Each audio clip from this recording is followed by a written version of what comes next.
welcome everybody, and I hope you enjoy the event. Okay. Thanks. Thank you. First thing I want to talk about tonight is how to turn down women for sex. That's going to be the thing I'm going to talk about for the next half hour. I'm just kidding. That's not what I'm talking about. But if you assimilate or if you will accept a different take, a different perspective on this whole meeting and attracting women thing, that could be a high quality problem for you later on, having to turn women down. We kind of joke about it because once you understand what I'm talking about, it's actually so simple that it's almost too easy. That's another thing we always say, it's almost too easy. So I think it's important to figure out, for you guys to know where I started. So I started in the very traditional way. So I had very little success with women, and I didn't really know anyone who had any success with women, and everything I did was the traditional way. So I was, taught, a man chases woman, and we have to go after them, and we have to impress them in some way, and then we have to get them to like us, keep us interested. We have to get their phone number. We have to call them up. We have to invite them out on a date or something, and that's kind of how I operated. And so, but I wasn't very successful at it. I was, sporadically successful, I say. So once in a while I'm really on, and the other times I'm not. I'm really bad. So I decided.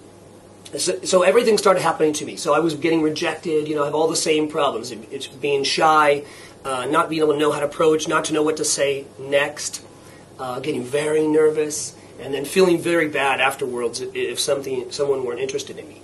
So I have a very unusual path that I've taken to teaching what I'm teaching. So I decided that I was going to then master the art of pursuing women.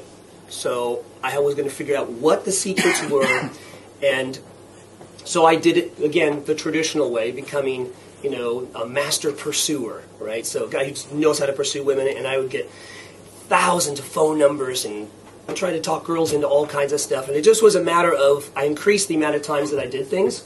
So in other words, I just started going out every night and approaching 10, 15, 20 different women and getting phone numbers and calling them and trying to figure out how to get them on a date or how to get them over to my apartment or whatever.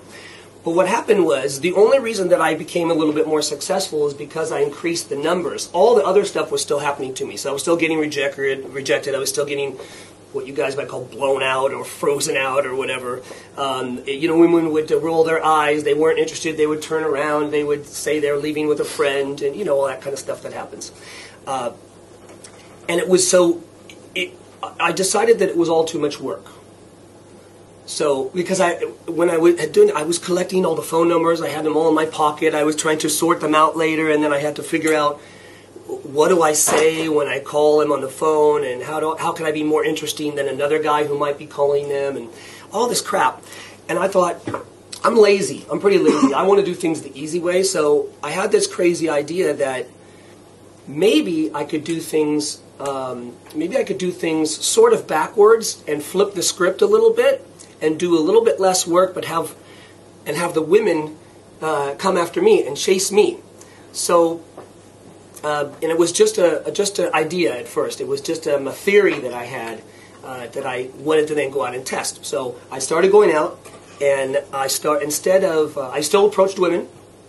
Okay, still approached women, but then instead of asking for women's phone numbers, I started giving them my number, just to see what would happen, just to see if it's a numbers game anyway. I'd already proved the fact that if you go out and get enough phone numbers, you just do the math. You will eventually get a certain amount of girls. You will get laid. You will get all this stuff. So I thought, well, if that's the case, if it's just a numbers game, then why don't I just give my number to them and do absolutely no work? And if they call me, then it'll still be the same thing if I give it out enough times. If I give out 100 or 200 phone numbers, it's going to work eventually. And that sounds like a lot better deal to me, because I know that when a woman reaches out to you, most of the time they're fairly interested, because it takes a lot for them to reach out to you, because that's not how they're programmed.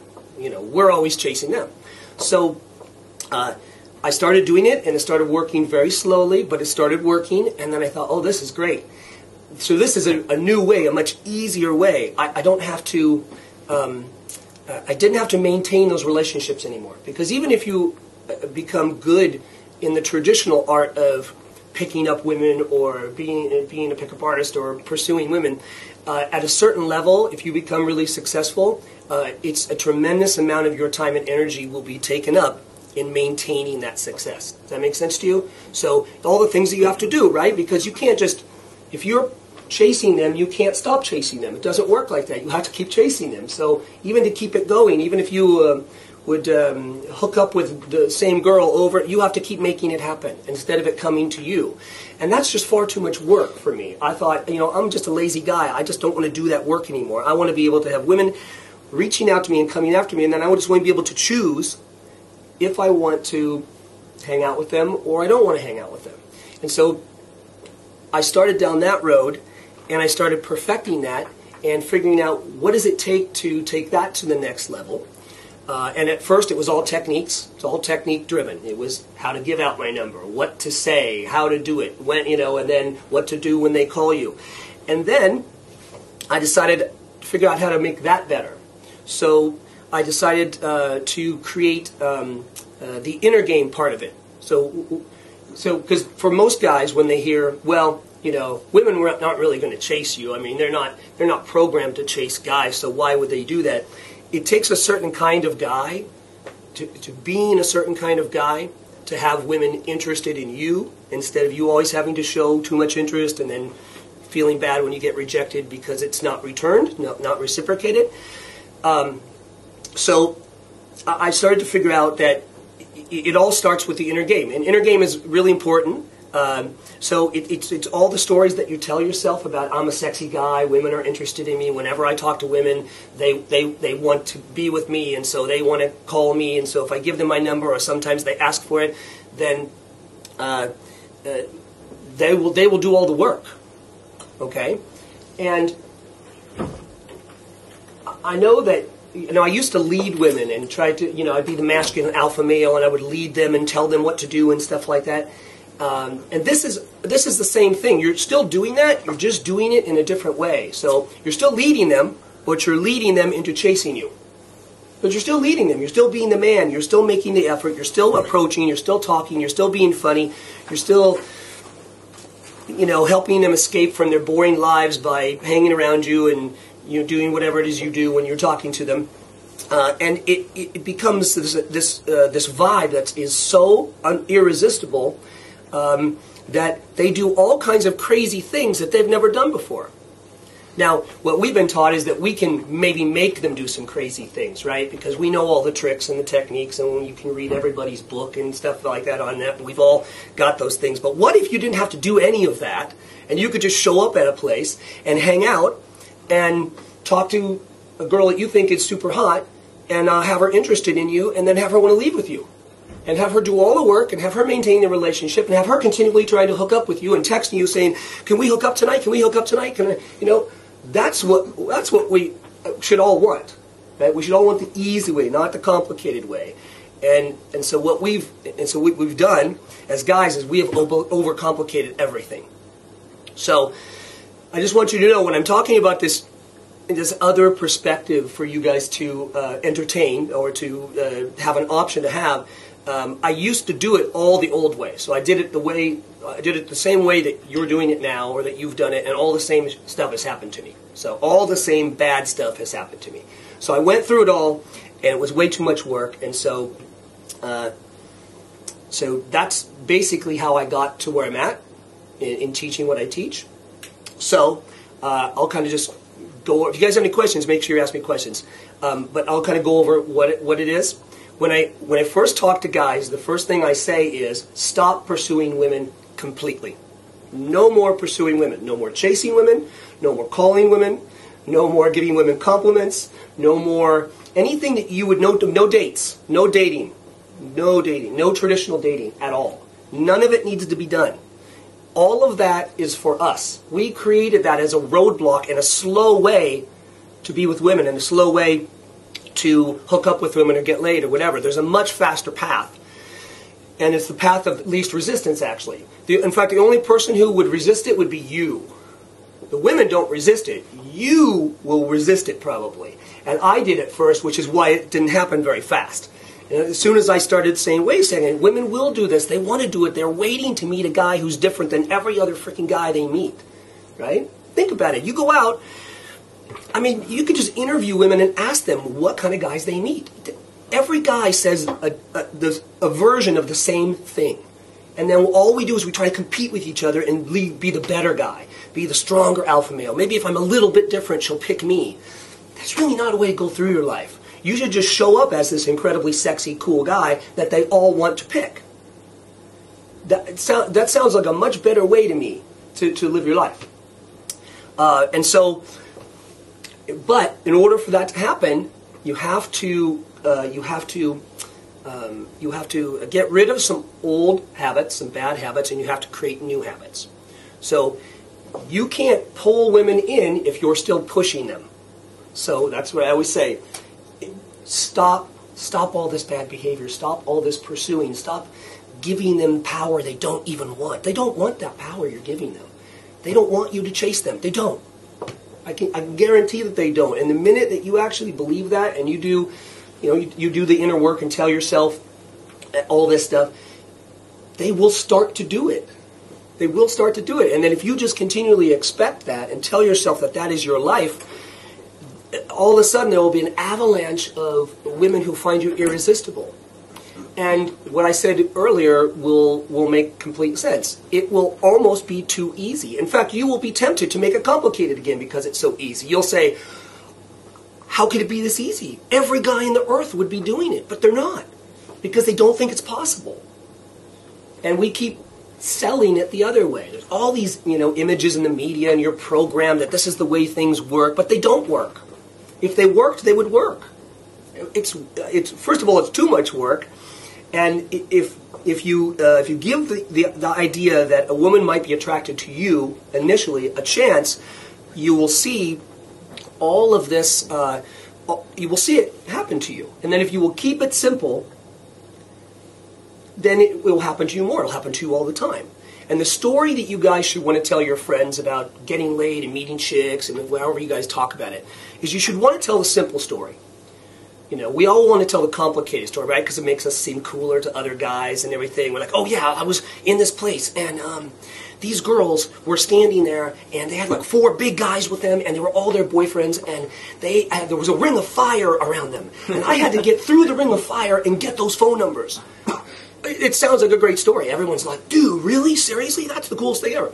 But the story that you guys should want to tell is where, I just walked into this place and I walked over to the bar and some girl came over and said, do you want to go back to my place and have sex? Oh, okay. And that's the story you should want to tell. You shouldn't want to tell the thing where you had to jump through 19,000 hoops and still maybe get rejected and spend all your energy and all your money.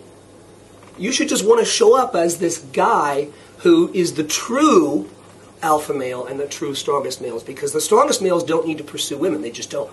Women pursue them, period. You still can lead and you can still be the man and you can still do all those things that you think are important to you as a strong male and make, everything kind of feel the same, but way more success and much easier success on a level that most of your friends would never understand, and even if they saw it, it would be hard for them because it's too simple. There must be something else that you're doing. You must have a gazillion dollars. You must be a supermodel. You must have some magic potion. But it's not. It's just simply getting it right in your head first and telling yourself this story. I kind of mentioned the inner game just a little bit, but that's the next part. So it's stopping all this bad behavior and instead replacing it with other behavior, like giving out your number. You still approach girls, you still talk to them. So it's that. And then you have to have the inner game part. And the inner game part is this daily story that you guys tell yourself, okay? You're already telling yourself the story right now. You have a story. If I say, what's your story with women? Whatever you tell me is, you've created a story, no matter what it is, and the reason that you keep living it is you keep telling yourself that story. I go out, and talking to women is sort of easy, but it's not really. And then what I do is I get caught up on this thing, and then some girl always rejects me, and I'm not confident. That's your story. Okay, and if you keep repeating that story, that's exactly how you'll keep living your life. It's really as simple as that, and it's super powerful. So if you just start telling yourself that you are, I'm sexy, I'm a sexy guy, women really want me, they really want to be with me, every time they talk to me they find me really interesting, and they want to be with a strong male like this, and then they do this, and then they do that, and you tell yourself that story, and tell yourself that you're worth it, and that you deserve it, and some other, kind of self-help kind of things about your life, about why you truly deserve beautiful women in your life, and why you deserve it to be simple, and why you can have a choice rather than trying to be someone else's choice. You are always the choice. If you keep telling yourself that on a daily basis, 7 days a week, you will start to believe it. You will convince yourself. Because really all this is about convincing. No matter what you're learning or whose method you're trying to learn or what book you're reading, really all of it's about convincing you. Right? So it's about you having some kind of belief system. And then, of course, results. You go out and you try stuff and you get results, and then you also figure out if it works that way. But a lot of it's belief. So it's based on your belief about your life, and it's probably the strongest thing. The techniques are fun, and we joke around about them, and we do all kinds of crazy stuff and fun stuff. But the reason that they work is because they're backed up by this super strong vibe. And this vibe that is undeniable, and it's irresistible, and it works almost every time. Does it work every time? No. Nothing works every single time 100%, but here's the deal. Also, when you're this guy, the times that it doesn't work, you don't care that it doesn't work. You're completely carefree about it. It doesn't matter to you. You don't feel like a loser. You don't feel less than, because you live this carefree life where this stuff always happens. And you realize that,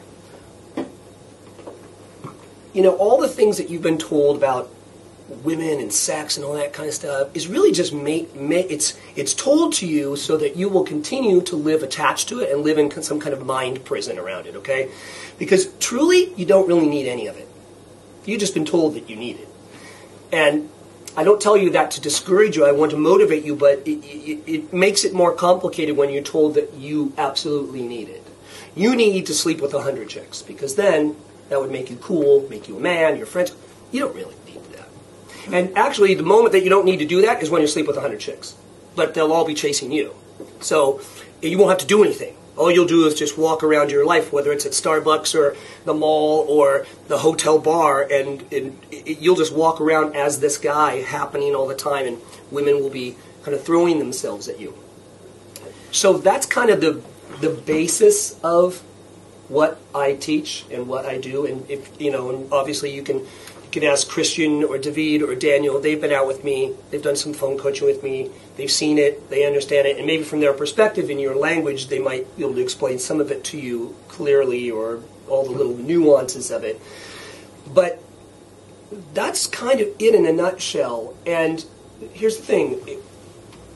Unless you're open to taking on the perspective of letting women be interested in you and letting them pursue you a little bit, and back off on the over-pursuing and the desperate and needy vibe that most guys give out, me included. I used to do the same thing. Then a lot of what I tell you is not going to make as much sense. So it's kind of like, if you're open to a new option, open to a new perspective, then, all the stuff I could tell you would make, will make a ton more sense. But that's okay. I mean, you can do whatever you want. At the end of the day, it's whatever works for you, and whatever, I'm just here to offer you a new perspective, a different perspective, maybe something that will help you have a better life when it comes to women and talking. Because I don't like seeing any of you out there struggling when it comes to being in conversations with women. It's just, it's too bad that we have to do that. It's too bad that we have to be nervous and feel unempowered and stupid when we're talking to women. It's just ridiculous. I want to eliminate all that, and the way I'm trying to do it is to help guys be a little bit more interesting and come from like I said, another place, because it's really hard to really just make someone interested in you if you are trying to push them so hard.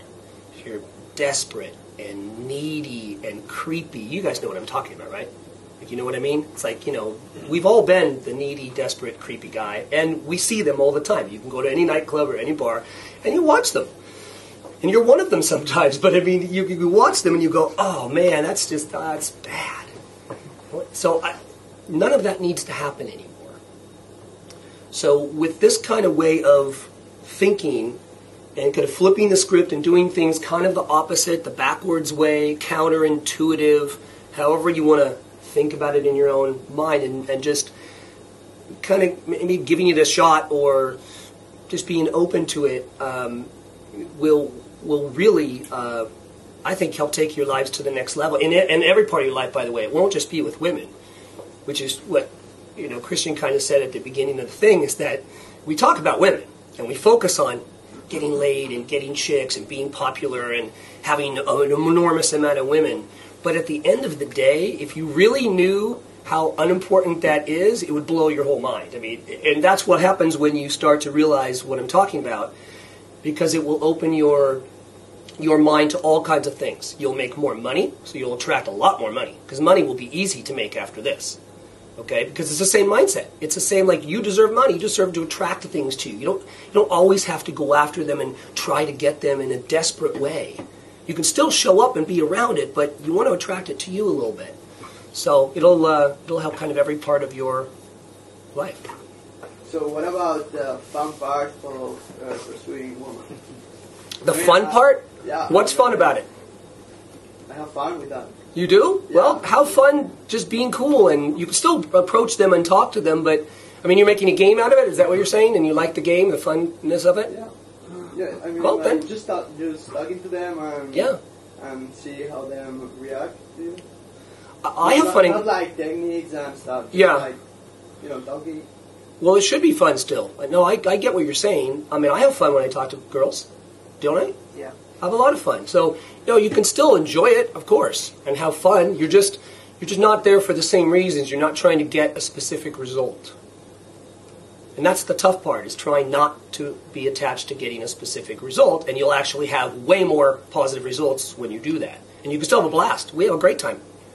Now, I don't want you to think this is all serious or anything. I talk about it in a serious way, but I'm kidding. We do all kinds of crazy, fun stuff. Like I said, you could ask these guys. We have a blast talking to women. So we still enjoy it.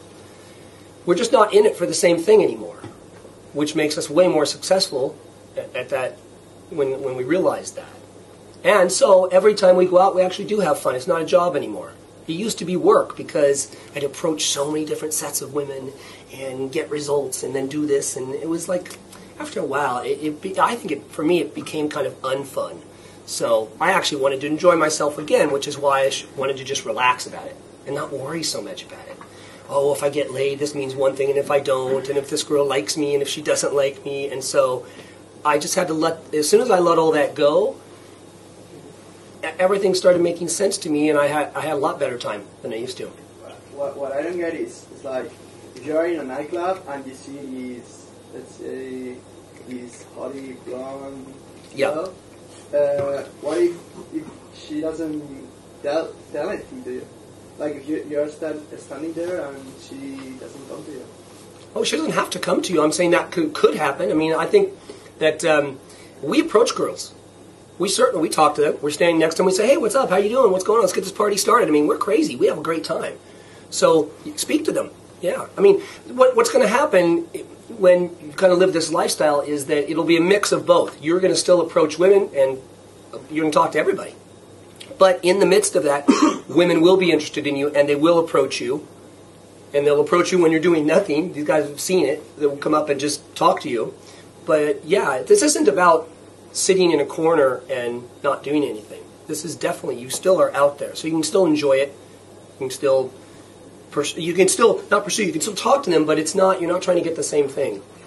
Yeah. I don't know if I'm making sense or not, but... Yeah, and by the way, it's not that you need to do something, okay, in order to like them to like you. Because most of the people, when they go out, they just go out in order to get some girls to like them. But here's the difference. Brent, whenever he goes out, he has fun, he likes himself, and girls want him to like them. So this is the opposite of what most guys do. What most guys do is just go out with the mission, like the objective of the night, to get phone numbers, to get a kiss, to get a blowjob, to get whatever. And when Brent goes out, the mission of the girls is to get the Brent's phone number, to get a kiss, to give him a blowjob, or to have sex with him. So this is the difference. What are you saying is that you go out at night, you enjoy yourself. Mm-hmm. If you see a hot girl, if you want to open, you open. Yes. But just for have the fun. You are not there for pick up her. It would be nice, and if it happens, and that's cool. And if not, it's not. If not, it's okay too. Your self-confidence makes that them, they want to get you because right. they see a cool guy that doesn't want.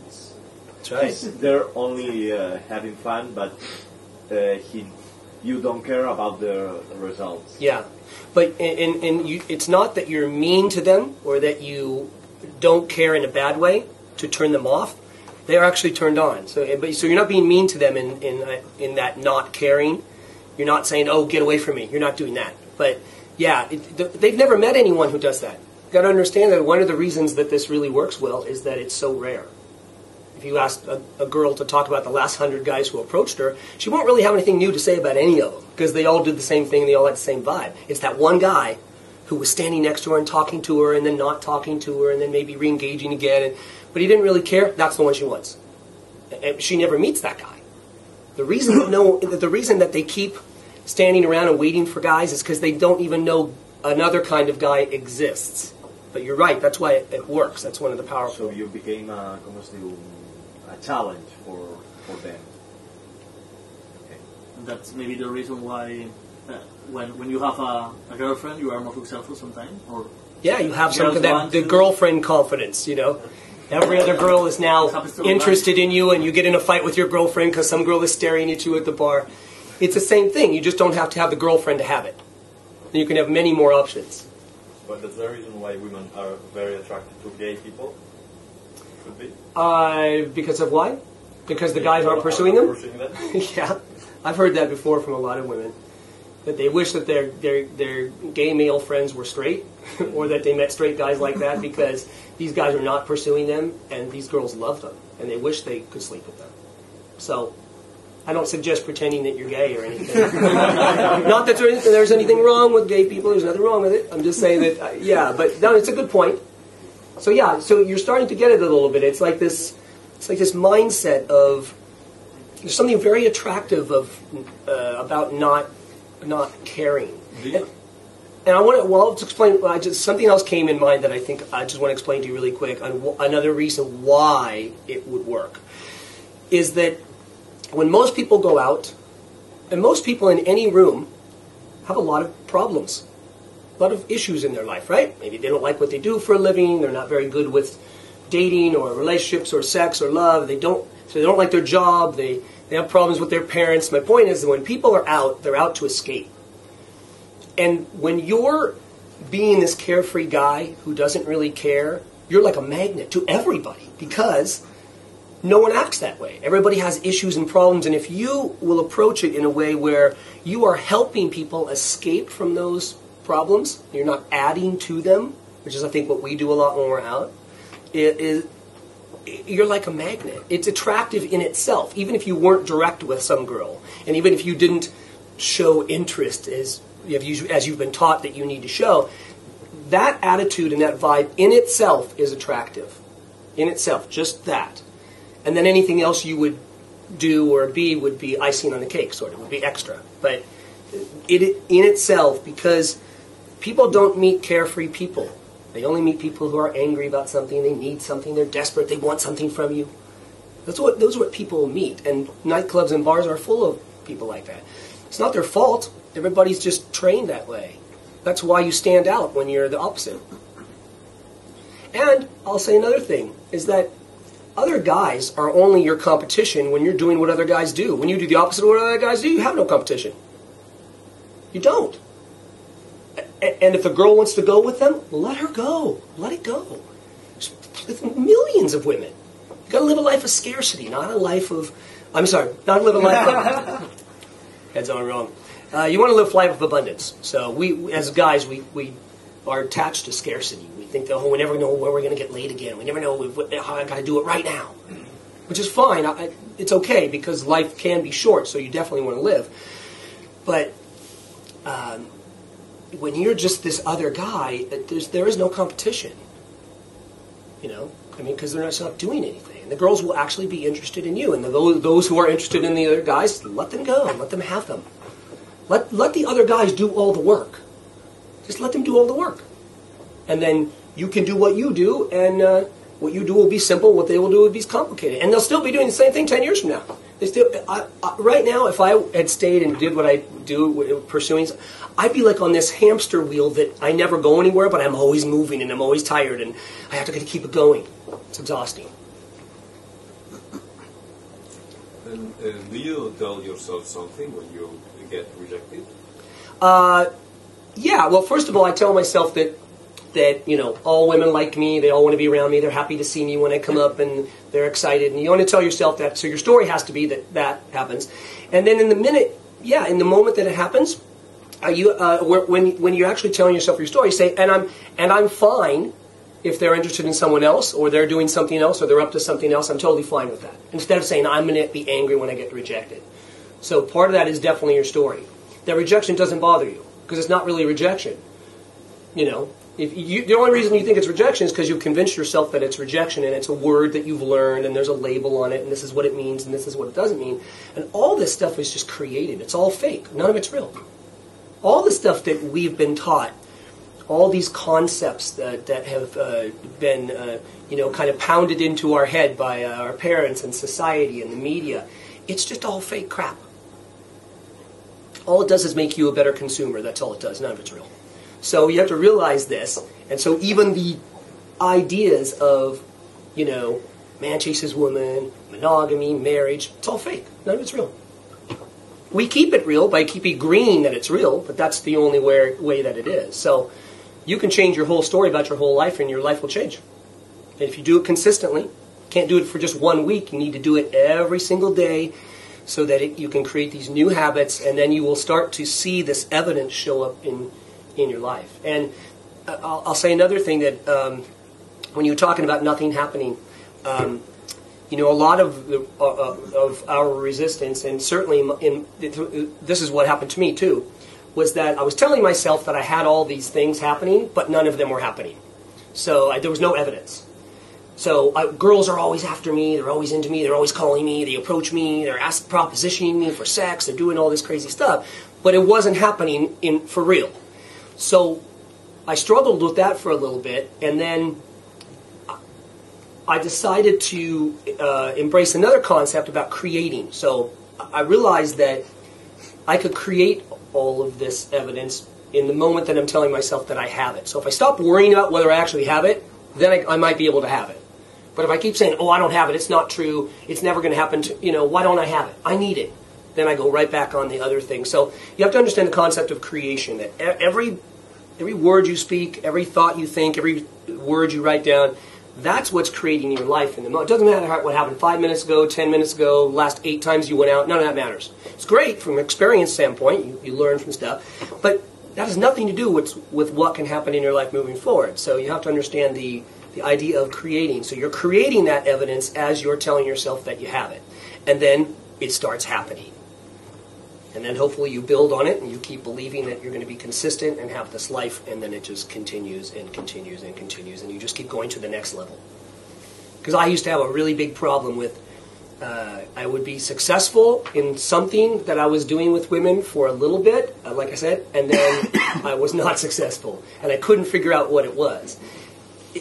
What it ended up being was my belief that I couldn't be successful all the time. Because when I was successful, I was pretty successful. So I convinced myself that I have to take the bad with the good. And I was inconsistently successful, and that's what I told myself all the time, which is why it kept happening until I had this crazy thought about just telling myself that I was successful and not thinking about it as lying or faking it or whatever, and then it started happening.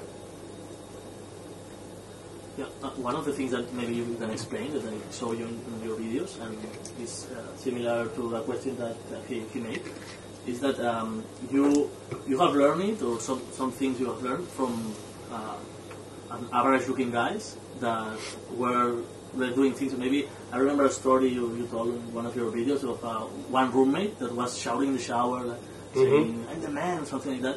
And you realize that those guys, because some people would think, "Oh, well, Brent is a very good-looking man. Yeah, he's right. tall." And I remember you in an interview from something explaining that you have learned from an average-looking guys that were less attractive than you, less handsome. Yeah, and that's what made me listen to it, actually, because there were a lot of things happening to these guys that weren't happening to me, and I thought if it should happen to anyone, it should happen to me, right? Because I figured, I'm a fairly good-looking guy. I know what I'm doing, but I'm not having this level of success. So there must be another secret, because these guys were just very average-looking guys, shorter guys, guys. Some guys are losing their hair, they're a little overweight, 30 pounds overweight, but they were having way more success with women than I was, and I couldn't believe it. I couldn't understand it. I was angry about it, actually. I was like, what? There's got to be a secret here. And what I found was that they all had this belief about themselves that they were hot and that women dug them and that all women found them irresistible, and they were just going to go with that story. Even though if you looked at them, you would say, you're not a good-looking guy, you're not tall, you're not thin, you're not rich. But they didn't let any of that stop them. They all had this almost outrageous belief about themselves. And when we talk about stuff that's outrageous, that's not true, we get scared instead of embracing it. So I did have a roommate. I have thousands of stories, but I have this one roommate who would he would get in the shower every morning and he would start screaming in the shower. "I'm the man, yippee-ki-yay, motherfucker, I'm the man, chicks dig me, I make thousands of dollars, blah, blah, blah." I was like, I thought he was crazy. I didn't know what he was doing. I was kind of scared. I was like, what are you doing? He's like, well, they're called incantations, He said, I'm getting really excited about my life. I'm telling myself all these great things about myself, and I'm manifesting it, and it's going to happen. It's already happening. He said, I'm happening, is what he said. I'm happening. And I was like, wow, okay, it still seems a little strange to me. I don't know if I'm ready to do that. I don't know if I want to do that, because it sounds kind of weird, It sounds just strange. But you know what? I'll tell you, that's where a lot of the success is outside your comfort zone, in stuff that you wouldn't normally do. And you guys already know this, because, if you never approached women and then you approach them, you know what it's like. But it's the same way everywhere else. And what happened to your roommate? Well, what happened to him was, at that very moment, he had a very small job where he was not making a lot of money. He was single. He was just at the very bottom of his company. And what happened was his boss wanted to give him a raise and move him to another city, and he said no. And he said, well, how about some more money? And how about some more money? And how about this? And so anyway, what ended up, he moved to this big city, became vice president of the company, making about 10 times what he was making. He married this beautiful supermodel chick. And I saw it all happen, and I was like, wow, that's amazing. Because if you look at him, it doesn't look like it could happen. So I had many friends like that, and then other guys I just met as acquaintances that I was really inspired by. But that's what inspired me the most, because then I knew for sure everything I'd been told was just crap. Clearly, I was watching them do it. And so if they're doing it, it must be possible. And so when I tried to put it together, they all had this really strong belief in themselves, and they all told themselves outrageous things. Chicks dig me. All chicks dig me. Girls come up and they just proposition me. And it was just ridiculous. But it worked. So, I mean, look, how can it be any more ridiculous than what you already tell yourself that's negative? I'm not worth it. I'm not good enough. Other guys have it better than me. Oh, we already tell ourselves all this crap that creates our life. So you just put in new information. Sometimes outrageous information. I mean, what do you have to lose? Try it. It's just a fun experiment. If something great and better can happen in your life and you can go to the next level, try it. It's up to you. And the day that you are not in your best mood? I tell myself that I am. Honestly, that's what I do. So, Sorry, say again, please. oh, he said, what do you tell yourself when you wake up and you're not in a good mood, in a bad mood? That's all a state change, and you can change that state anytime you want. You just have to realize that. And if you, in fact, you can go back to what my roommate did in the shower, okay? And I still do it now. I still do it, okay? But look, I stay out till 8 in the morning. I come back. I've got to do some stuff. I'm exhausted, but I tell myself I have so much energy. It's incredible. I get all excited like this. And then all of a sudden, I've got this energy. So I just tell myself that my life is awesome, and it's wonderful, and I have a lot of energy, and I'm healthy and happy, and you know, I have great friends and all kinds of stuff. Tell me to build myself up. And if you do that, it has tremendous effect. Anyone else? Any other questions? Anything else you think I should explain? Well, Anything else you want to tell them about our time together that might help? I think Anything that... explain. Oh, thanks, David. Well, I think being with you, even if you are not... okay, at first we were going out with Brent, and we saw that we saw him doing very different things, and always having girls staring at him, going to talk to him, going to just make out with you, and dancing very dirty. And even when at first maybe he was in a club, he was being very social, talking to everybody, sharing his fun, because you were having lots of fun, and they really got it. And we went to some bars where we go, David and I go often, and we were used to see people who are afraid of each other, and they are not really having fun. They are feeling the pressure that there are other people and what other people think about them. So they are in their heads, and we're so used to be in that place and think, yeah, you see people here, I'm not really having fun. It might be difficult to talk to people because they are not in a good mood. But we've been there with you, and we've seen things that we've never seen there. It was amazing. I mean, and you were dancing like with 3 girls at the same time there, and it was amazing. And everybody was shouting and screaming and having fun, and it was incredible. And other times, you were just relying on the bar, okay, at another club where nobody saw you before, okay. You were just there, without talking, okay, just confident, and girls approach you, and then later they ask for your phone number, and they asked you to live with them, and you did nothing. And it's not what you did. I know.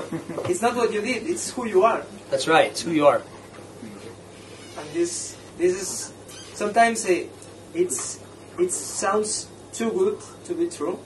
Okay, because most of the people might think that, okay, yes, these excuses, these things, yeah, because Brent is experienced, he's good looking, he's tall, he's blah blah blah blah blah, and people don't just forget about it because they think they can't do it. Okay, and actually it's something that comes from you, right? You're the source. Yeah. Yep. So it wasn't really what we were doing when we were at these clubs and doing all these crazy things. It's who we were being that was more important. And I know it doesn't even sound that sexy, but it's like, who are you being? We were inspiring people. We were the source of. We were the party. We were having a great time. We were cheersing girls. We were dancing with them. We were just having the greatest time of our lives. And they all got caught up in it and wanted to be part of it. They didn't even care. They didn't care who we were, what language we spoke. None of it mattered because it was a vibe, and they wanted to be near it, and they wanted some of it, and they wanted to know how we do it, whether we were talking to everybody or just sitting on a bar stool saying nothing. They felt it and wanted to be around it, and so it's really about inspiring them. what I remember is that when we didn't realize, when we didn't care, and we were just doing our thing, having fun, and then I look around me and was, we're surrounded of women. I mean, there are 10 women around us. What happened? And it was our vibe, just our vibe. And maybe one thing that you can explain that maybe they will love to know about it is because it's more kind of technique. It's the mayor. Maybe you can explain the concept of the mayor because I think you showed us on Thursday night. Yeah. So it's more. Well, I have this concept of this technique called being the mayor, which means that you, no matter where you are in the world, you walk around and talk to people and have very short conversations, and then you dismiss yourself and leave first. Very powerful, because no one does it. And so whether you're in a hotel lobby or we were at this nightclub on Thursday night, I don't remember what it was, dance museum or whatever thing. So we're at this thing, and I don't know anyone, and I don't speak Spanish. But it doesn't matter. I know enough words. Hola, ¿cómo está? I mean, I know how to order beer and stuff like that. It's ridiculous. I don't let it stop me. So I walk around and I would talk to people. You talk to very short conversations. Hola, ¿cómo estás? Everybody likes to be greeted. Okay, so I just do that, and then I'll say, I'm Brent. Nice to meet you. I switch to English. I don't know what I'm doing. I'm kind of switching back and forth. I have no clue what I'm talking about. But it doesn't matter. It doesn't matter what I'm saying, actually. It's just I'm greeting them. I'm having a good time. And then I'm like, okay, nice to meet you. And I move on, and I go around and talk to the next person and the next group of people. Guys, girls, whatever. I'm talking to the promoter of the club. I have my arm around him. We're talking. He's like, oh, what's that? Buy shots for everyone. Right? Yes. I mean, it's like a whirlwind. Yeah. No one meets anyone like that. Everyone's terrified of each other and afraid to talk to each other, and all everybody wants to do is be inspired and get out of their shell and have a good time and celebrate life. And that's what they want to do. They just don't meet anyone who will allow them to do that. They only meet people who want something from them. So I think that's another reason. And I will pretend that I know people. Hey, good to see you again. How are you? How have you been? And then right after that, you leave, and it's really fascinating what happens, because people will come to look for you again, okay? They want to find you. And compared to the stereotypical pursuing and approaching sets of women and stuff, the difference is when you are after something, so you have success or failure, and you know it immediately. You either get turned down, blown out, rejected, or you get a phone number. But then there's nothing else that happens. When you're the mayor and you're walking around talking to people, having very short conversations, and you are leaving first, you can then go to them again and say, hey, well, how? And sometimes that's when it happens, right? Sometimes that's when you would give them your number, or they would want to hang out with you, or they will buy you a drink, or the girl will say, let's go home. Let's go. So it doesn't even have to be that first time. It can. But the idea is that now everybody knows you or has met you, and so you're not afraid anymore, and they're not afraid anymore because they have someone to talk to, and it creates this entire vibe in the whole bar. And then everybody's excited and jumping and screaming, kind of like night before last or whatever, when we were at that opium bar or whatever. Yeah. We were dancing by ourselves, and then all of a sudden all these girls just came right out and started dancing, and they went crazy. Yeah. Because you're starting it up. You are the party. You're showing up as the party. You are the vehicle for escape. You are the sexy vibe. You bring it with you. And you cause it because you are the source of it. If you don't think of yourself as an extrovert, or you think of yourself as shy, or you don't want anything to do with any of that, you can have a tremendous power in just leaning back and relaxing in the right vibe without trying to use it as something or to get something. If you really are confident in it, you don't have to dance around and do anything. You can just we just do both because we like doing it and we just have a great time. But I did all of it this weekend. We went back and forth. In fact, we did it. I just did it. I would stop being like helping people have fun for 10 minutes, and I would just sit like back on the bar and speak to no one. And then all of a sudden, girls would start coming up because they were to the vibe and of all of these guys, and we would start talking to them again, and then we would decide if we wanted to be excited or we wanted to just be chill out. You don't have to be anything you don't want to be. There are ways to have it happen. I think that the thing is if I start really promoting the fact that you should go out and sit on a bar stool and do nothing, you will all use it as an excuse not to talk to people, and I really don't want you to do that. I really would like you to talk to some people. I mean, you could, but then that sounds almost too crazy. Like, go out, say nothing, girls approach you. That's really tough for most people to accept. So, we're always talking about the mayor and being social. If you're not a nice person, Mm-hmm. if you're serious, if you like intelligent conversations, you have to force yourself to behave on that way and to go to a bar and say, hey, hello, because you actually don't want to say hello to somebody that you don't care about. I see your what point. you want is to Yep. speak about something worthwhile. Yeah. And so you have to force yourself. And that's not just being yourself and relaxing. Well, I would say, do you really enjoy talking about those things, or is that you talk about them because that's what you know how to talk about? Like, if you're a very serious person, like you just said, I would say, how's that working for you? Is it working for you? No. Okay, or not? I don't know. No, I have to behave as an idiot. And then I'm successful. Because the more idiot, the more successful I am. So it's something like I have to force myself to make my intelligence lower to be at the level of women. Yeah, maybe. And many guys that I see that they are very successful is because they don't say anything interesting. Is the more stupid is your conversation, the more girls like it. Yeah, I think that we explain it that way to build on what I said earlier, was that we kind of help them escape, and so I think in that escape that we assume that escape isn't talking about world problems and stuff like that, even though they're important. I'm just saying that in that moment, escape is better, I think, and easier, and people are out letting off steam, having a drink, and they would rather do that, I think. Do you have any question? Why you don't suggest to ask for phone numbers and go to dates? I think it's interesting. Again, you don't date anymore, you don't ask for numbers. No. Women don't want to go on dates. They only go on dates because they only meet idiots who take them on dates. That's it. They don't meet any other guys. They don't want to go on dates. They just want to hook up with you. That's all they want to do. If you will let them, they'll do it all the time. But they don't meet anyone who does that. They only meet on people who take them out on that speaks slower? Yeah. Okay. Yeah. They meet guys who think that they have to take them on more traditional dates, more traditional courting procedure, but none of that is true.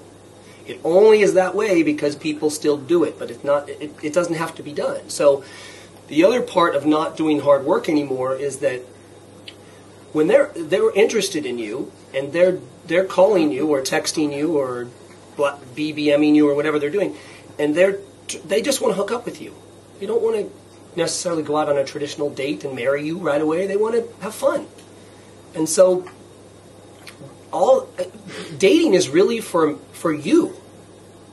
That traditional dating is really for you, just like the 8-hour-long seduction process that I used to have was for me. I realized that the women didn't really need it. When they came over or we got together, they really wanted to get physical. But I was the one who was delaying it because I thought I had more steps. I have to create more steps. I have to make sure that when I make my move that she's not going to deny me. So I have to do more extra work and I have to touch her in a certain way. I was just making it way too difficult. And what I realized was that was all for me. And the moment that I realized that was all for me, I did 2 experiments back to back.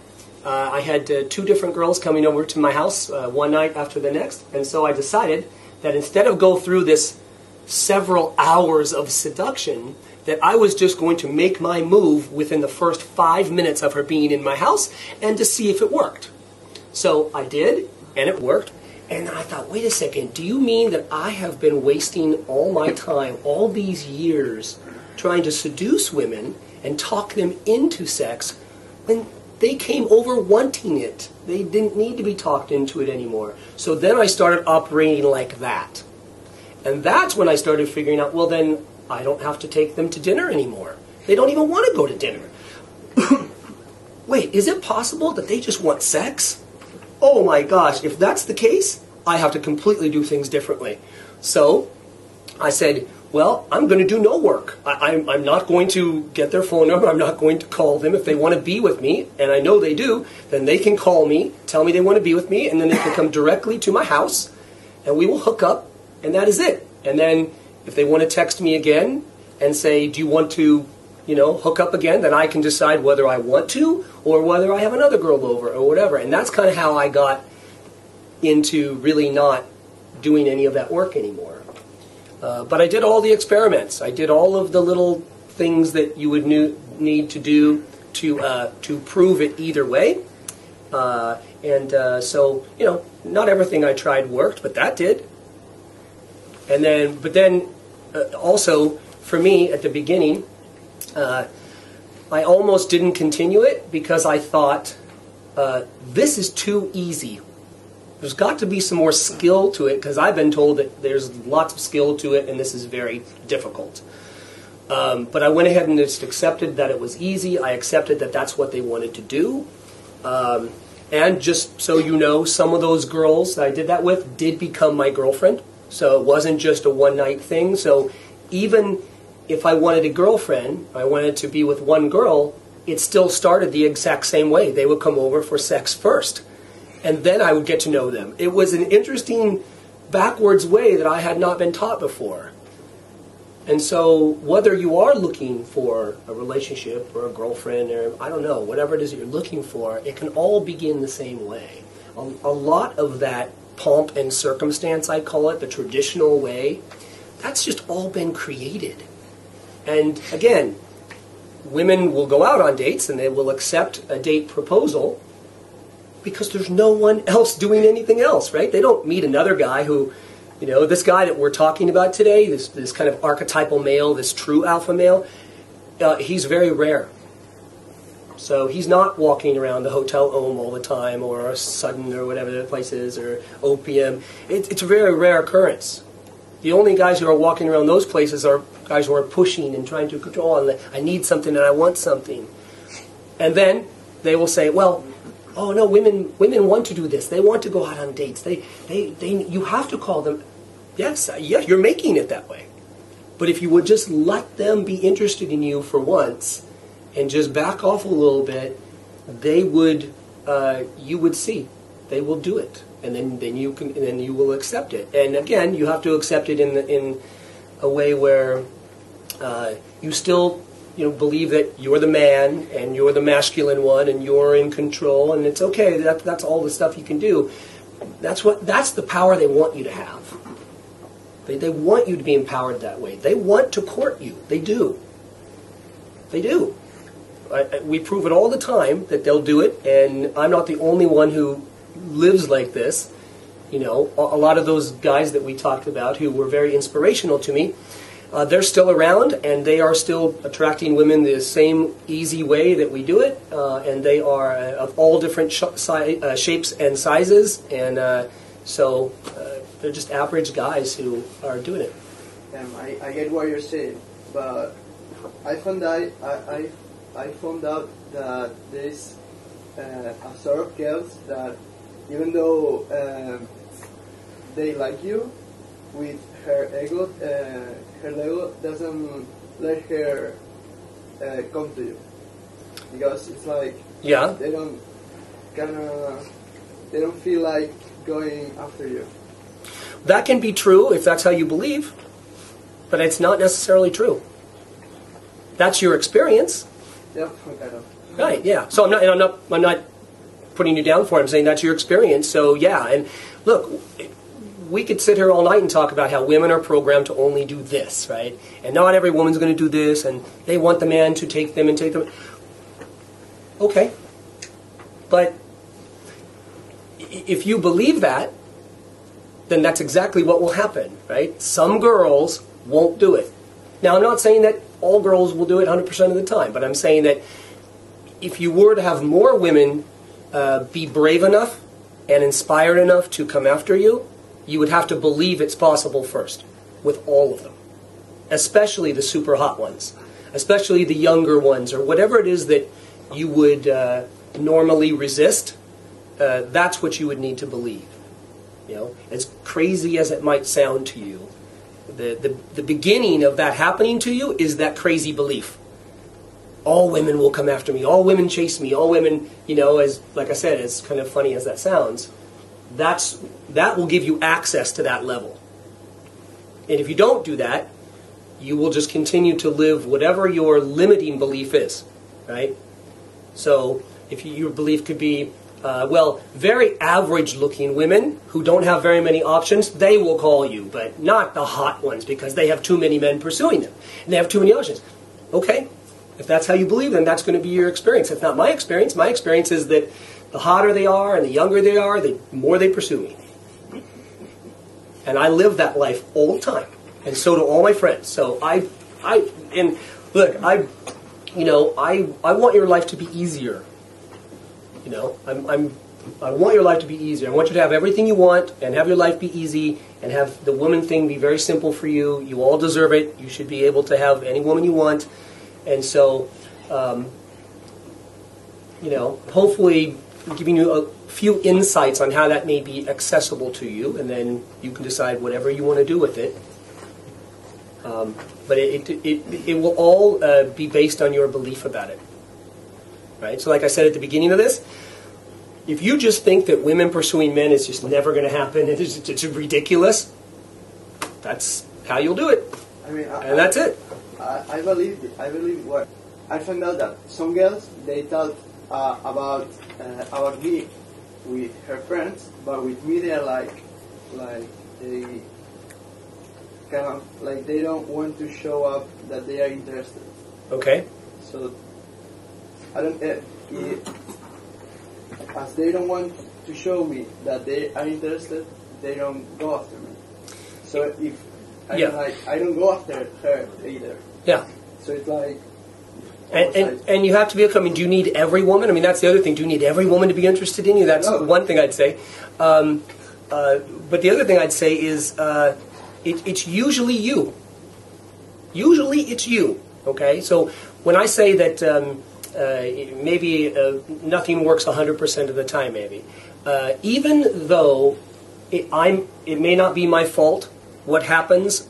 What I go back to is that most of the time I have to take responsibility for even other people's behavior who are around me because I'm affecting them in some way.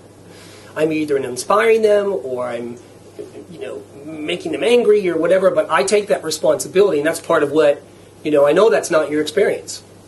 So I get that, and that's real for you. So. You should still be, if you still wanted women to chase you, you'd have to believe that they all will, and you'd have to let that other story go. And the other fear of, okay, well, if she won't chase me and I don't chase her, then nothing happens and we don't get to, so what? Why do you need something to happen? If you're going to be attached to something happening all the time, your whole life is going to be like that, and you are going to suffer. I mean, you're really going to suffer. That we could talk about attachment all night. Everything you're attached to will cause you to suffer, period. So you've got to decide what's your appetite for suffering. Brent, is the same process to approach a young girls to young girls, 24, 25. It's the same process to approach to women from 32, 33, 35 years. Yeah, I mean, we pretty much say because I'm putting the same thing. I think, okay, I'm 38, yeah. And I think young people, they don't want to be interested in a man on 38, and I think, okay, I am not interested in young people, but I put a limitation. Yeah, you do. How old was that girl at Opium? Oh, yes, very, very young people. 20, maybe. 20? And how old am I? 46. 46. So my belief could be that, that women will not be... Younger women would not be interested in me. Why would they? What do I have to offer them? I mean, they can go out with all kinds of young guys who look better than I do, and they're younger, and they don't have. I have a little gray hair. I could talk about myself all night and think it's bad. I choose to believe that it's all the same because I know the power of my belief about it, which then causes it to all be the same. So yes, that roadblock is in your head.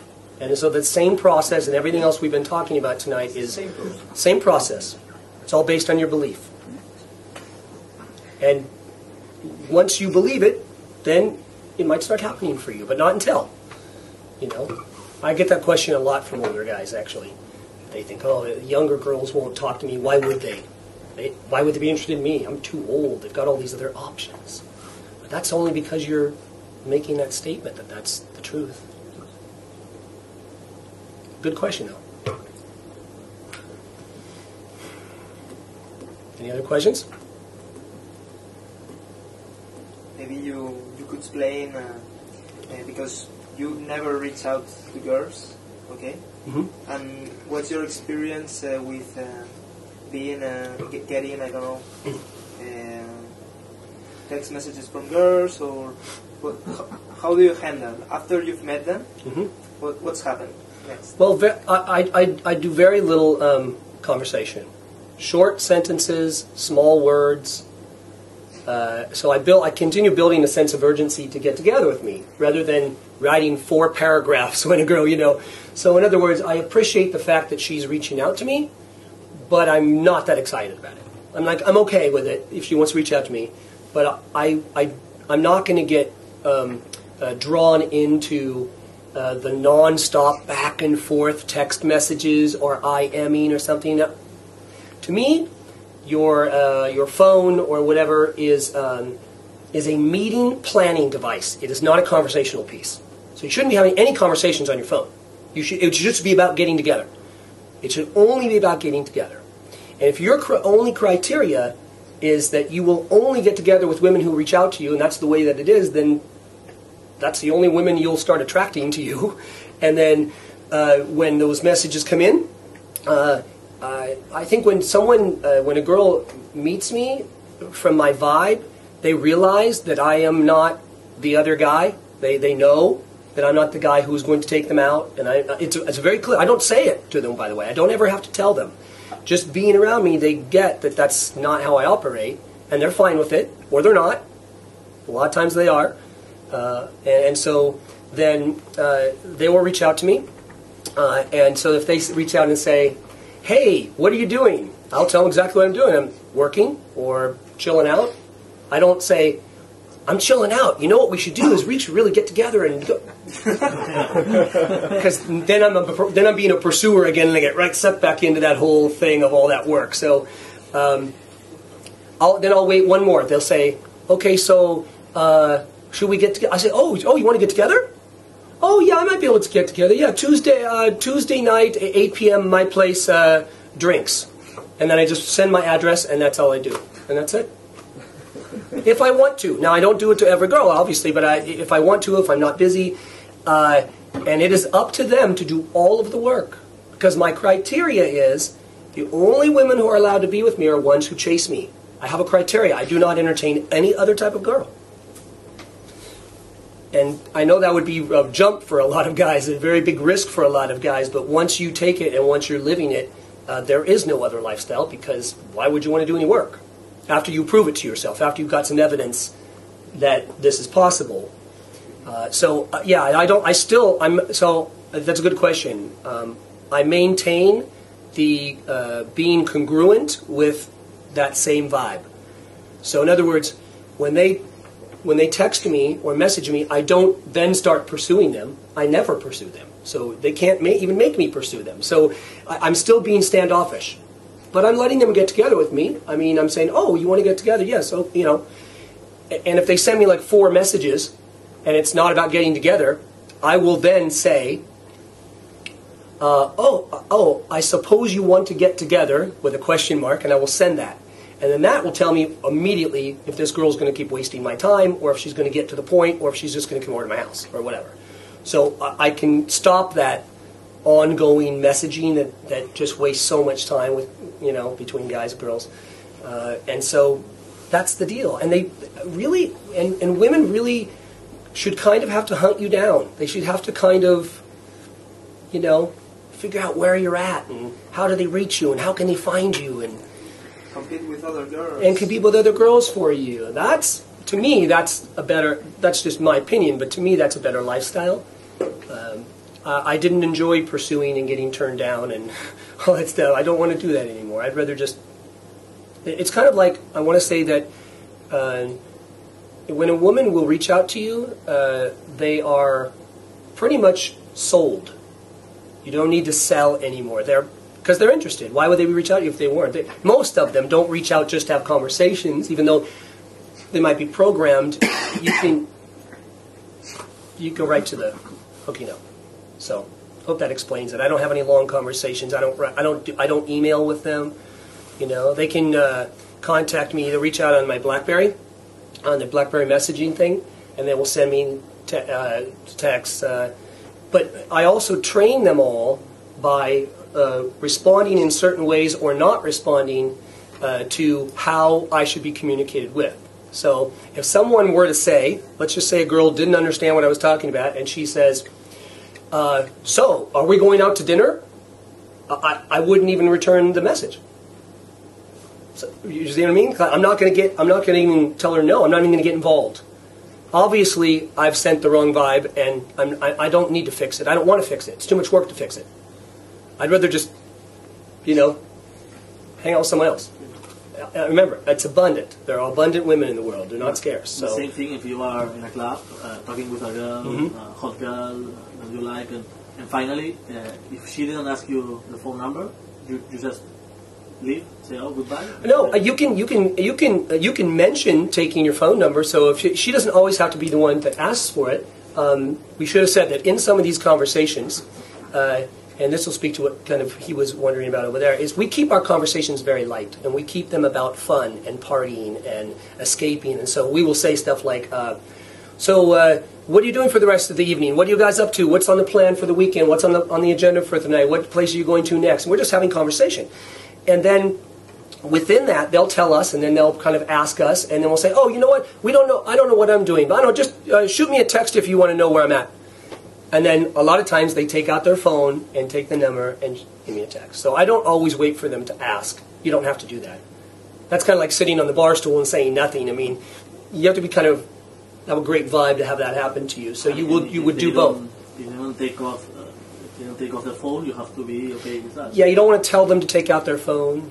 Please take out your phone. Do you have a phone? Okay, let me put my number in your phone. You don't want to do any of that. You just want to. Let it happen. You can be at cause, like I said. If they're not doing it, you can do it. But that would be it after that. Do you have any real example from your BlackBerry that you would like to share? I don't know. Maybe. Let's see. How many messages have you received during this weekend? 1, 2, 3, 4. Show them to you. 5. And it's stuff like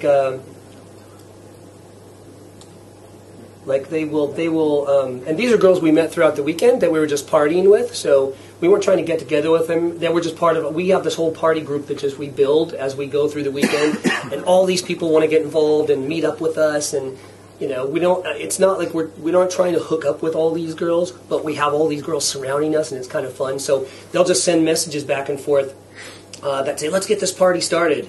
Where should we meet you? Okay, come to my hotel." Stuff like this,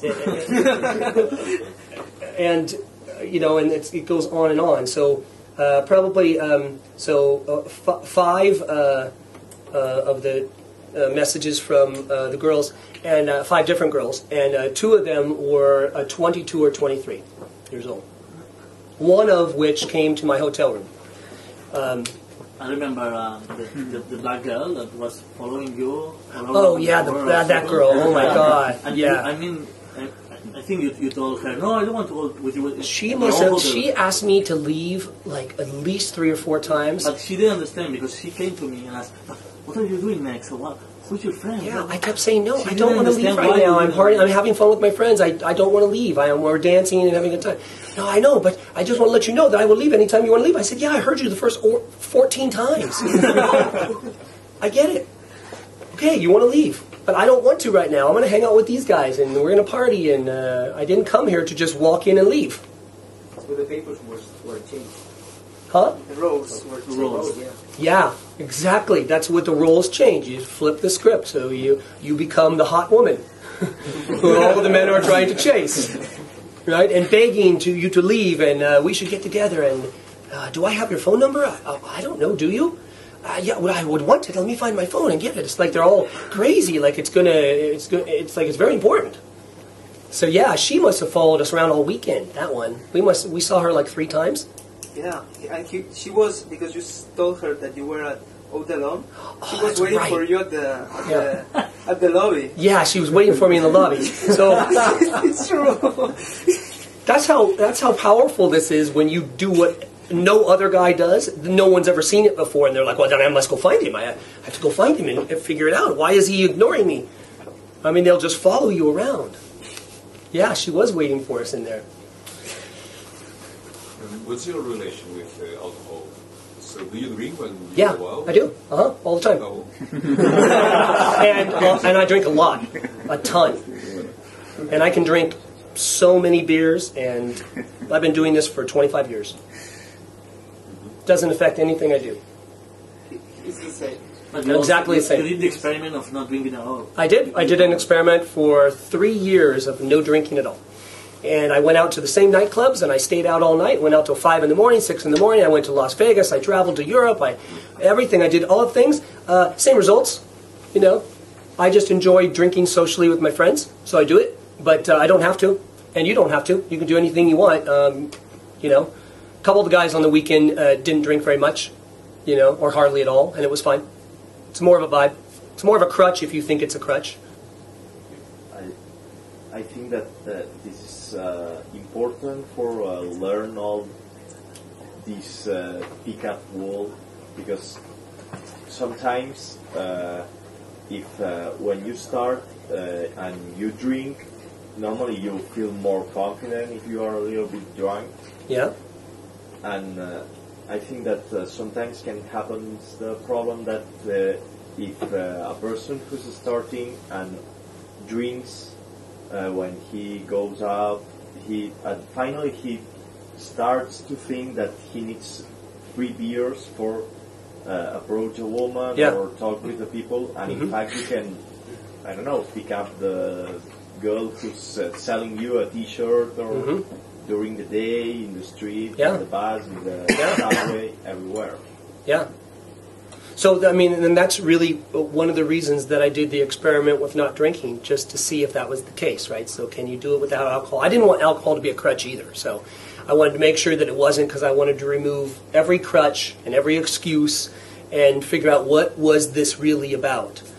So yeah, you're right. A lot of guys use it for that. And if they're not drinking, they can't talk to women, so that's true. But an appointment about that, I think it's very important for learn.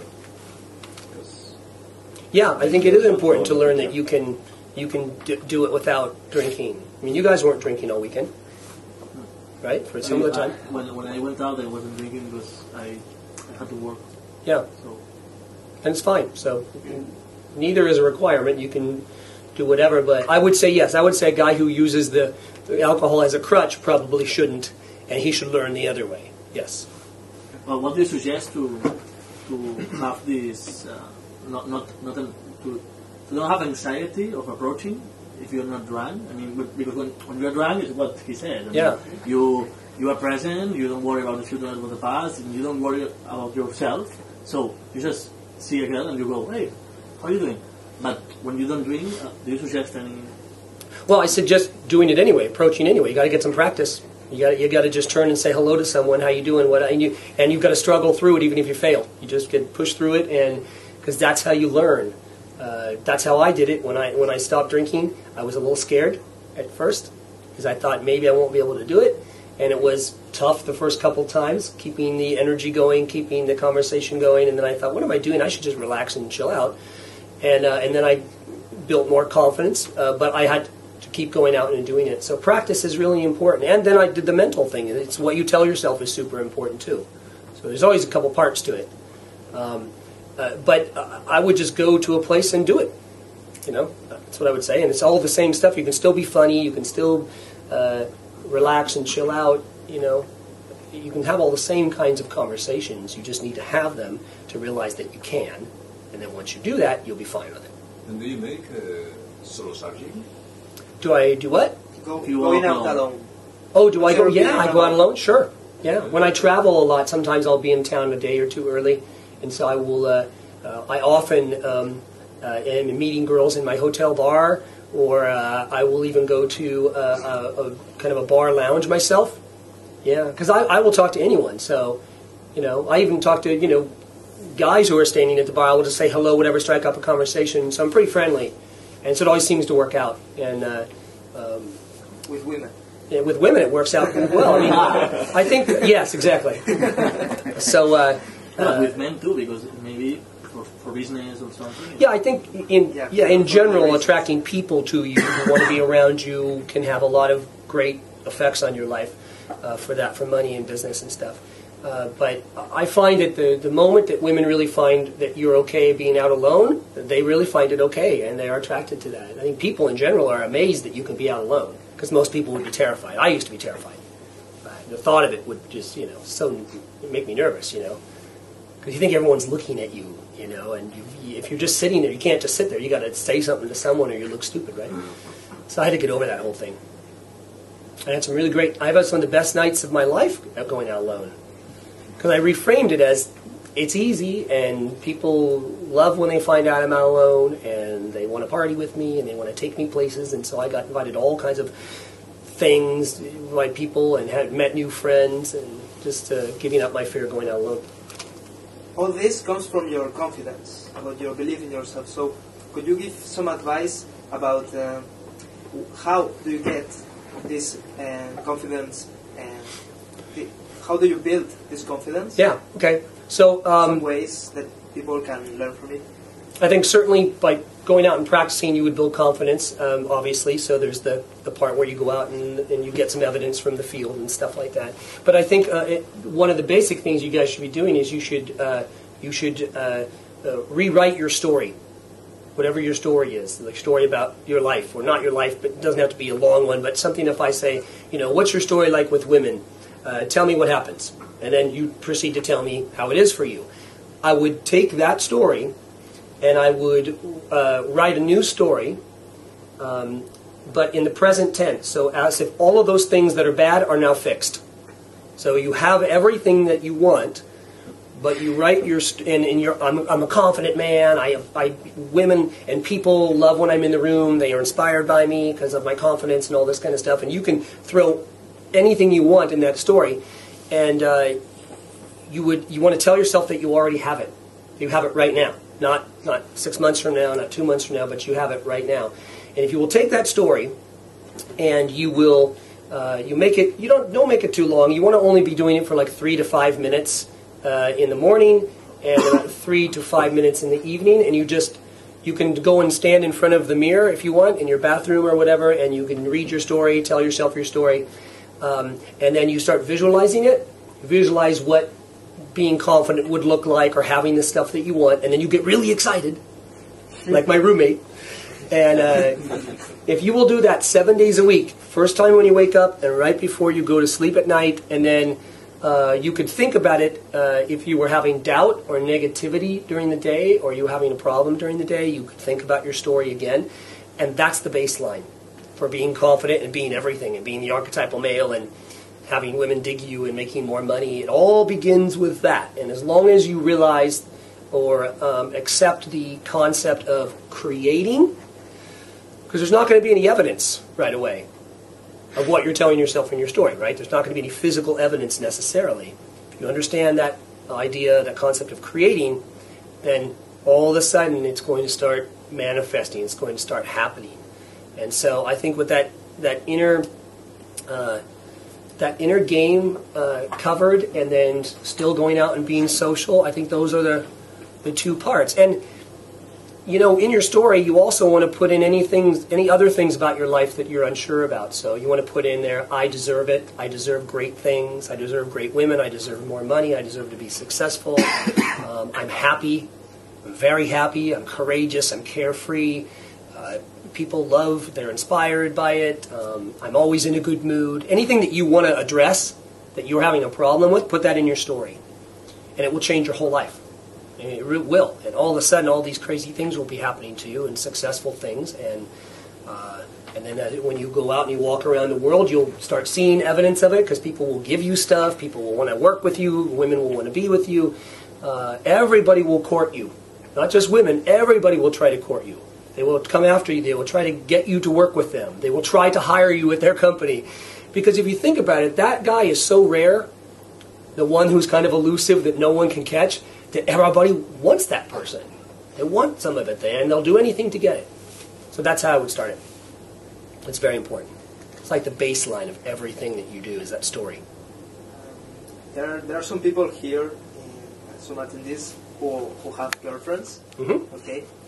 What's your advice to them about how to... I'm very sorry to hear that you have girlfriends. Wow, I don't know. Wow, Brent. Wow. Why?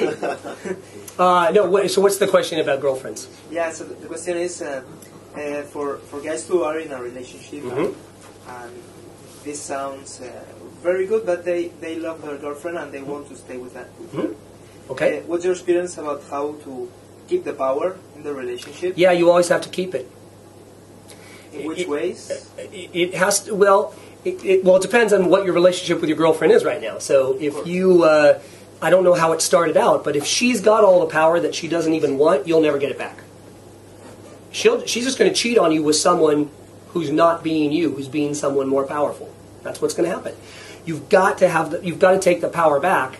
That's why a lot of these relationships don't work. I mean, there's several reasons that some of them don't work when they don't work, but some of it is the way you start out. So if you've pursued a girl and you're after her and you're after her and you're after her, and you'll always have to do that.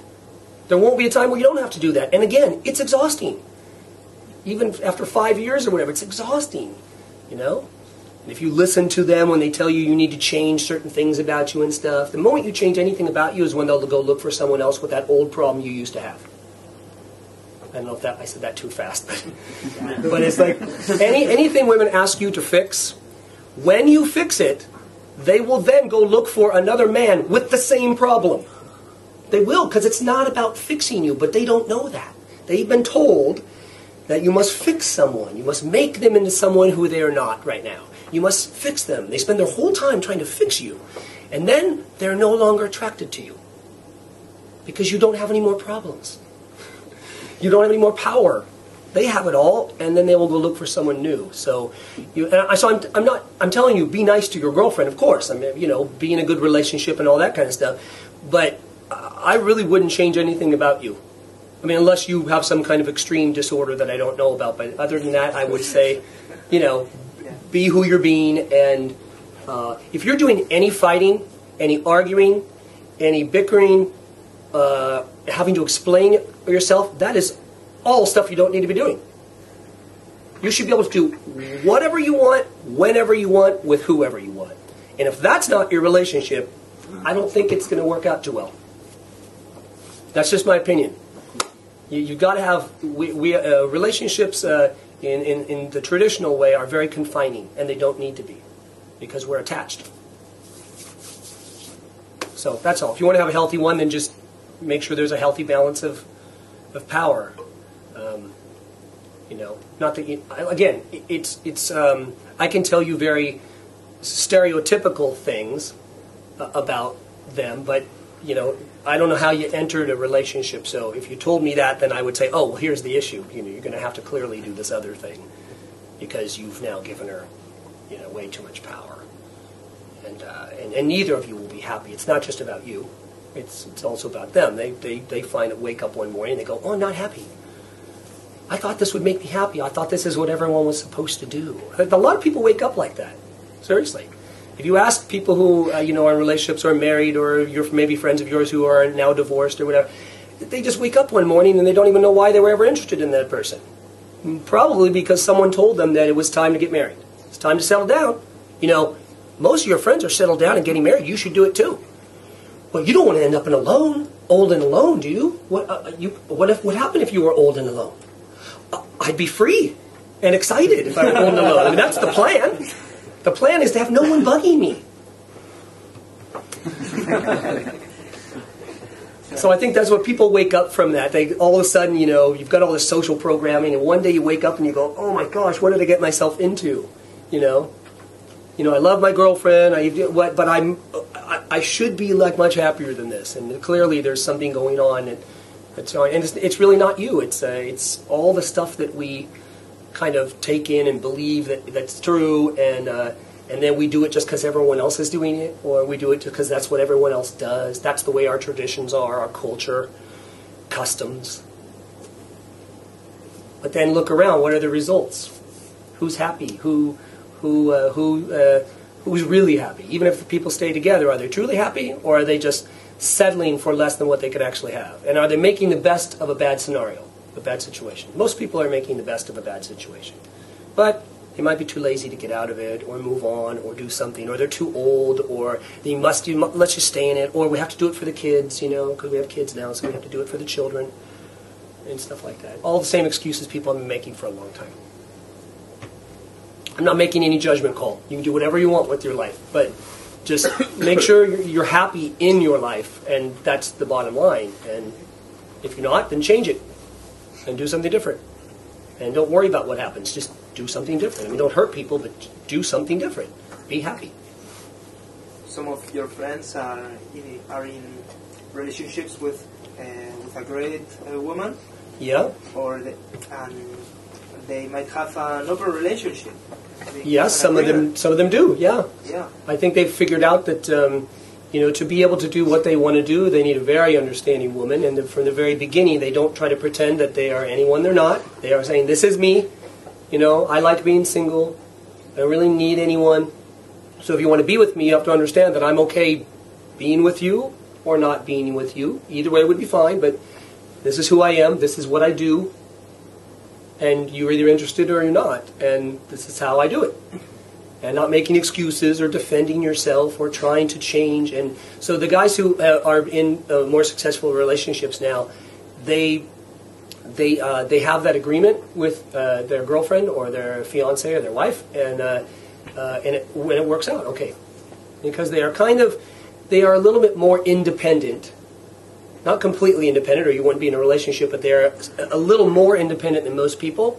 So they still love each other, but they are not attached in a negative way to each other that brings on negativity.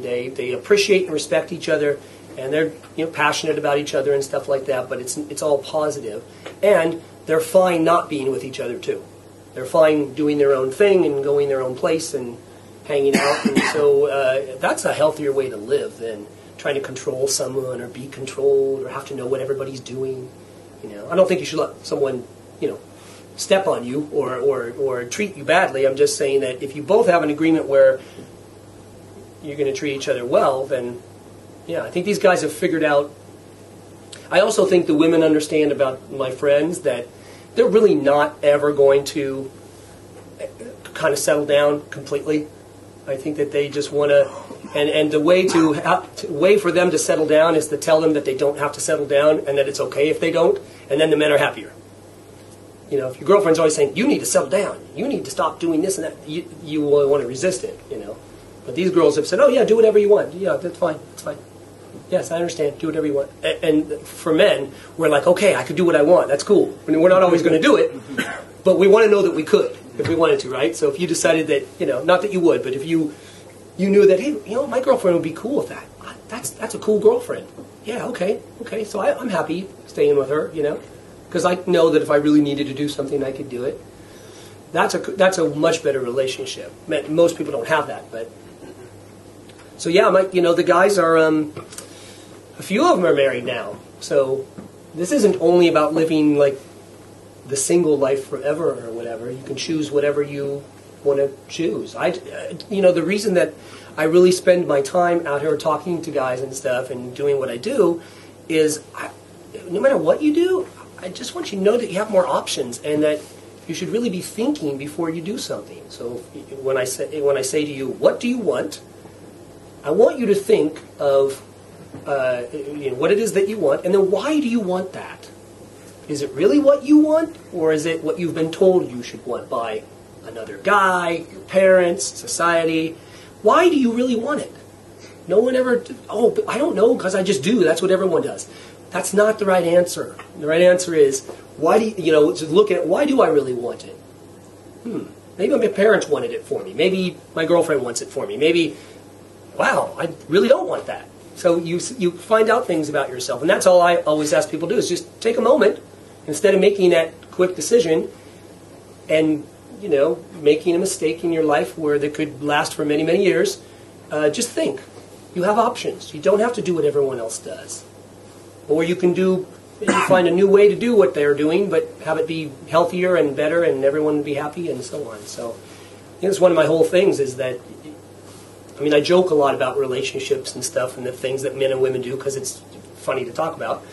But at the end of the day, do whatever works for you. I just don't want you guys being unhappy within that. Like, I don't want you to be miserable, and I don't want your other half to be miserable either. There's no way to go through life. I want to be happy. Have fun. Be serious when you have to be serious. Then be responsible. But either way, you should be having fun right now.